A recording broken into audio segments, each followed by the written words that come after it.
Oke. Bismillahirrahmanirrahim. Assalamualaikum warahmatullahi wabarakatuh. Puji syukur kehadirat Allah Subhanahu wa taala, Tuhan yang Maha Esa. Pada pagi hari ini kita masih diberikan kesehatan dan kesempatan untuk melaksanakan proses perkuliahan kita. Itu pertemuan ke-6. Itu kita akan membahas berkaitan yaitu anak berkelainan fisik, yaitu anak tunarungu dan anak tunawicara. Selawat beringkat salam mudah-mudahan tetap disampaikan kepada Nabi besar Nabi Muhammad SAW dengan hantaran doa Allahumma sholli ala sayyidina Muhammad wa ala sayyidina Muhammad.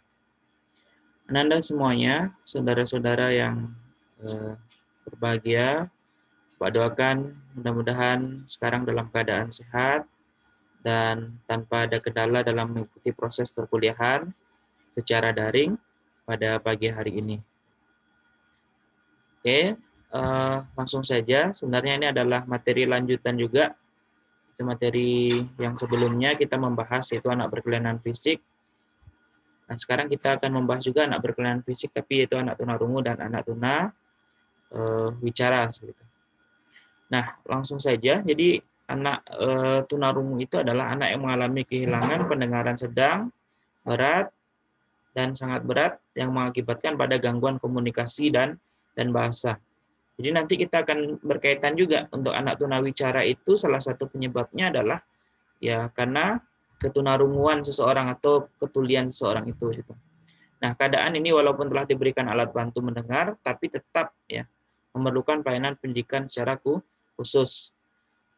Ya, anak tunarungu, anak tunawicara sebenarnya secara intelektual atau secara intelijensinya dia banyakkan masih berada di rata-rata seperti itu. Artinya tidak ada anak yang tunarungu, anak tunawicara, intelijensinya di bawah rata-rata, tidak seperti itu.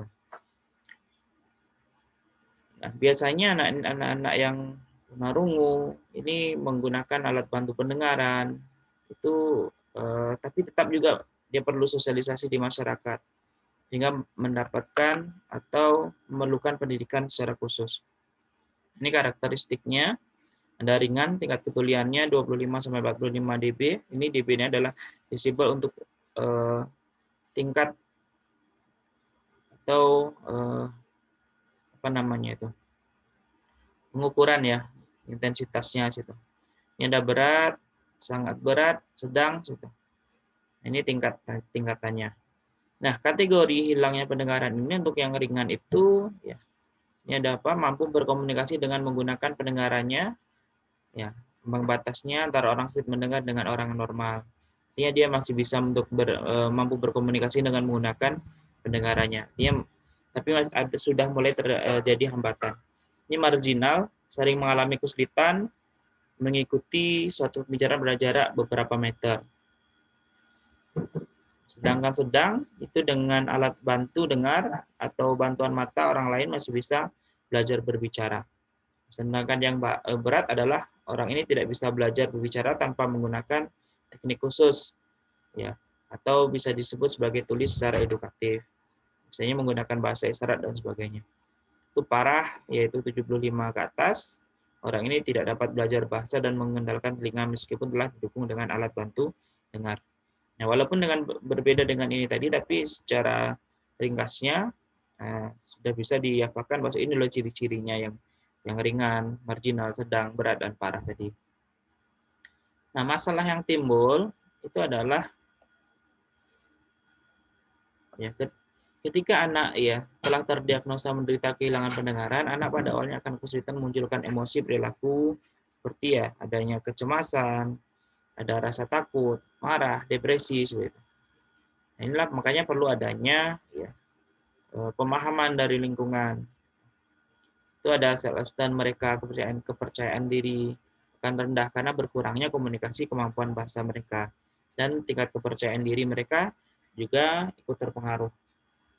Nah, kondisi-kondisi permasalahan-permasalahan inilah yang harus ditangani oleh konselor supaya anak itu ya memiliki self-esteem yang positif, yang tidak rendah lagi gitu. Karena biasanya untuk anak tunarungu biasanya ya ada bullying dan sebagainya itu ada di sekolah gitu, apalagi di sekolah inklusif gitu. tentu ini akan muncul. Nah, supaya itu tidak muncul ya, banyak hal yang bisa dilakukan konselor untuk mengatasi ini, termasuk ya iklim pembelajaran yang menyenangkan, yang bisa diadaptasi oleh anak tunarungu. Misalnya dengan visual, pembelajaran sifatnya visual, bukan yang sifatnya untuk kependengaran. Ini artinya ya penglihatan tentu menggunakan media dalam proses pembelajaran, tentu media-media yang digunakan lebih banyak ke visualisasi atau penglihatan gitu. Ini untuk adaptasi proses ya pembelajaran di sekolah gitu. Supaya apa? Supaya anak ini bisa menyesuaikan dengan metode yang diapakan, sehingga proses pembelajaran itu bisa sampai kepada anak ini. Nah, selanjutnya tentu harus merencanakan karirnya seperti apa. Sudah mulai direncanakan untuk anak tunarungu ini cocoknya bidang pekerjaannya apa. Itu harus dipikirkan oleh guru. Nah, untuk tunarungu seharusnya ya di sekolah inklusi itu dia membutuhkan pendamping secara khusus. Kenapa ya? Dengan ketunarungan tentu ya terbatas dia untuk mendapatkan informasi dalam proses pembelajaran. Terus ada pendamping khususnya gitu, supaya tidak mengalami permasalahan-permasalahan dalam proses pembelajarannya nanti. Itu dari orang tuanya tentu juga harus ada pemahaman, harus ada dukungan gitu. Sehingga anak ini ya tidak merasa rendah, tidak merasa tidak percaya diri dan sebagainya.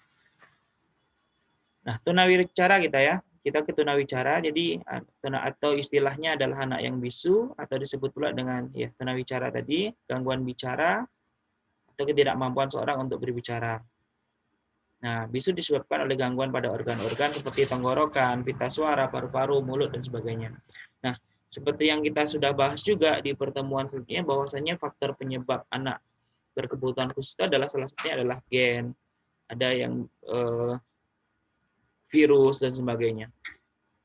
Itulah yang menyebabkan anak berkebutuhan khusus, termasuk anak tunawicara dan tunarungu tadi. Nah, bisa seperti yang saya katakan juga tadi, bahwasanya tunawicara ini salah satu penyebabnya adalah karena ketulian seseorang. Artinya ketunarunguan seseorang itu menyebabkan ya penyerapan bahasa, apalagi tunarungu seseorang itu dari sejak lahir, sehingga proses pembelajaran, proses untuk mengadopsi bahasa-bahasa dari orang tuanya itu terhambat karena dia tidak bisa mendengar. Tapi kalau misalnya dia tunawicaranya atau tunarungunya sudah dalam masa perkembangan, misalnya dia sudah mengenal bahasa, tentu akan memudahkan bagi seorang yang tunawicara ini tetap bisa mendengarkan apa yang sehingga komunikasinya bisa juga terjalin.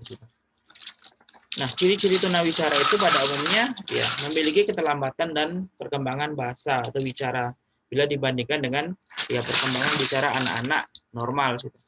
Misalnya anak normal umur 2 tahun dia sudah, atau umur 1 tahun dia sudah bisa mengucapkan misalnya bahasa memanggil ayah, ibunya seperti itu. Dan perkembangan lainnya misalnya sudah bisa berbicara lancar pada umur berapa untuk anak normal. Sehingga perbandingannya adalah dengan anak-anak yang normal gitu. Nah, selanjutnya tunawicara itu juga mengalami kesulitan dalam penyesuaian sosialnya. Kayaknya ini penting juga gitu. Misalnya ya karena dia merasa rendah diri, dia mengisolasi dirinya, sehingga anak tunawicara terkesan agak eksklusif atau terisolasi dari kehidupan masyarakat normal. Inilah menjadi termasuk di sekolah gitu. Inilah menjadi tantangan bagi guru BK, bagi masyarakat sekolah termasuk guru untuk ya menjadikan anak ini bisa bersosialisasi dengan lingkungan. Nah, sedangkan yang merupakan ciri-ciri fisik dan psikis anak tunawicara adalah berbicara keras dan tidak jelas, suka melihat gerak-gerik bibir, gerak tubuh teman bicaranya. Biasanya telinga akan ada permasalahan pendengaran, biasanya telinganya mengeluarkan cairan. Nah, termasuk ya bibir sumbing itu juga termasuk ada gangguan tunawicara. Suka melakukan gerakan tubuh, cenderung pendiam, suaranya sungau gitu ya. Nah, kesulitan dalam berkomunikasi semakin parah apabila tunawicara ini menderita tunarungu seperti tadi. Ya, hambatan-hambatan yang sering ditemui pada anak tunawicara adalah ya sulit berkomunikasi dengan orang lain, sulit bersosialisasi, sulit mengutarakan apa yang diinginkannya. Ada perkembangan psikis terganggu karena merasa berbeda atau minder gitu. Nah, ini misalnya untuk anak yang normal saja biasanya ada yang minder terkait dengan proses sosialisasi, apalagi anak yang mengalami hambatan atau mengalami keterbatasan itu dari segi fisiknya. Nah, mengalami gangguan dalam perkembangan intelektual, kepribadian, dan kematangan sosial. Karena ya, setelah untuk bersosialisasi tadi, kalau misalnya orang tuanya terlalu untuk membatasi interaksi dengan lingkungannya, ini akan menjadi hambatan-hambatan baru. Inilah yang menjadi tugas guru BK atau konselor sekolah, ya bagaimana cara menciptakan supaya anak ini mampu untuk bersosialisasi. Ya secara umum memang untuk anak berkelainan fisik ini masalahnya sama, yaitu masalah ya sosialisasi, bullying dan sebagainya. Masalah interaksi sosial dengan masyarakat, lingkungan, gitu. Minder, misalnya konsep diri, perspektif terhadap lingkungan yang negatif, misalnya. Ini makanya perlu adanya penanganan-penanganan yang tepat, perlu adanya kolaborasi antara guru mata pelajaran, guru BK, kepala sekolah, dan peserta didik yang berada di sekolah. Ini semua masyarakat sekolah harus mendukung, harus satu tujuan untuk ya setidaknya menciptakan suasana pembelajaran yang menyenangkan bagi semua peserta didik yang ada di sekolah, termasuk anak berkebutuhan khusus yang ada di sekolah tersebut. Mungkin itu saja penjelasan singkat, nanti akan dibahas juga oleh kelompok penyaji, itu kelompok 5 ya, itu akan membahas ini, dan nanti dipimpin oleh satu moderator, silakan siapa dipilih saja. Oke ya, mungkin itu saja. Banyak maaf apabila ada hal-hal yang tidak berkenan dalam proses penyampaian ini. Dan saya akhiri, Assalamualaikum warahmatullahi wabarakatuh.